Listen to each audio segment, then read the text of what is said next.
The number of victims of fraud worldwide continues to grow. The growth is in part because of emerging technological tools used by scammers, but also because of our own behavior. Joining us now is Howard Schwartz of the Better Business Bureau with some tips of what we all need to be doing. Great to have you with us. Nice to be here. How big of a problem are we talking about, really, when we talk about fraud? We're talking about a huge problem and one that's growing. And according to the Federal Trade Commission, 13 million Americans were victims of fraud last year at a cost of $1.8 billion.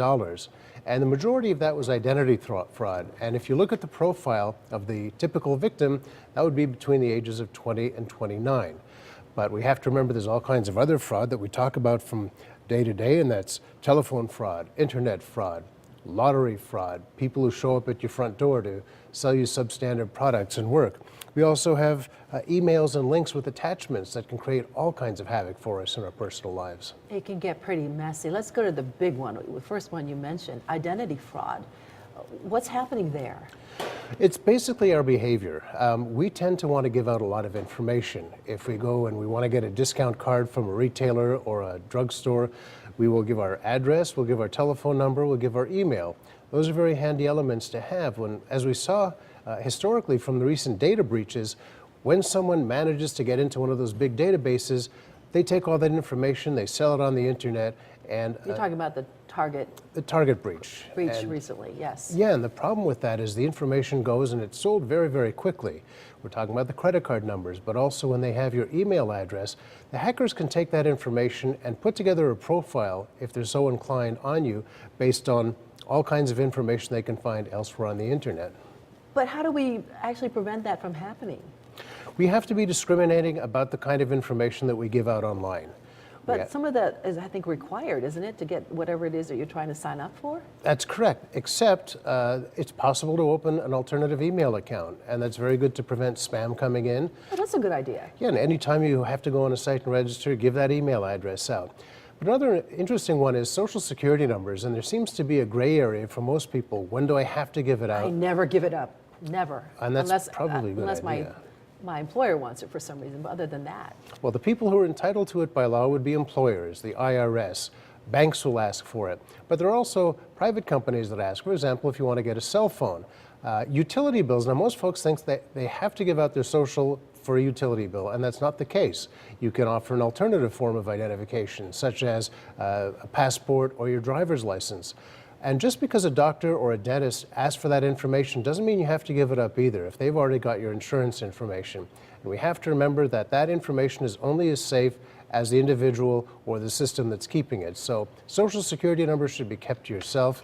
And Jocelyn, you'd be surprised how many times during presentations I'll ask for a show of hands, how many people have their Social Security card on them? Probably about 50%. The identity fraud, you mentioned a certain group, an age group. It was 20-somethings. Why are they the most vulnerable for that? We find that college-age students and up aren't really aware or convinced of the problems that can happen by not being careful. They may not log off their computers. They might not put passwords on their smartphones. They're not as aware of the ways that these fraud artists work, and therefore they leave themselves open to all kinds of problems. Computer behavior is a really sensitive area. Clicking on links that you don't know, opening attachments from people you don't know, scare tactics involving emails that look like they come from government agencies asking for personal information. But I think that, unfortunately, experience is the best teacher.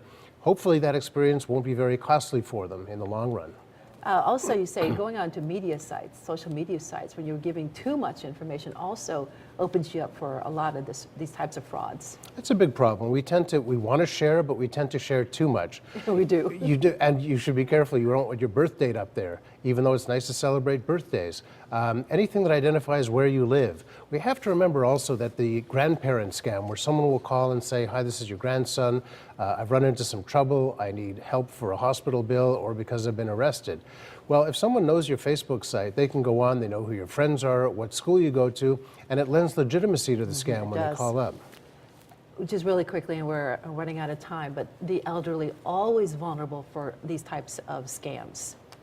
Most important thing, and you're absolutely right, most important thing to know, and we should be discussing this with our parents and with our grandparents, is if somebody calls claiming to be from the doctor, claiming to be from the government or the utility company, hang up the phone, no matter how much. The scare tactic is probably the greatest tool that a scammer has. The greatest tool in the hands of a consumer is the ability to hang up the phone, close the front door, and just say no. And we should never be doing business at our front door anyways. Good reminder. Thanks so much, Howard, for My pleasure, joining Jocelyn. us.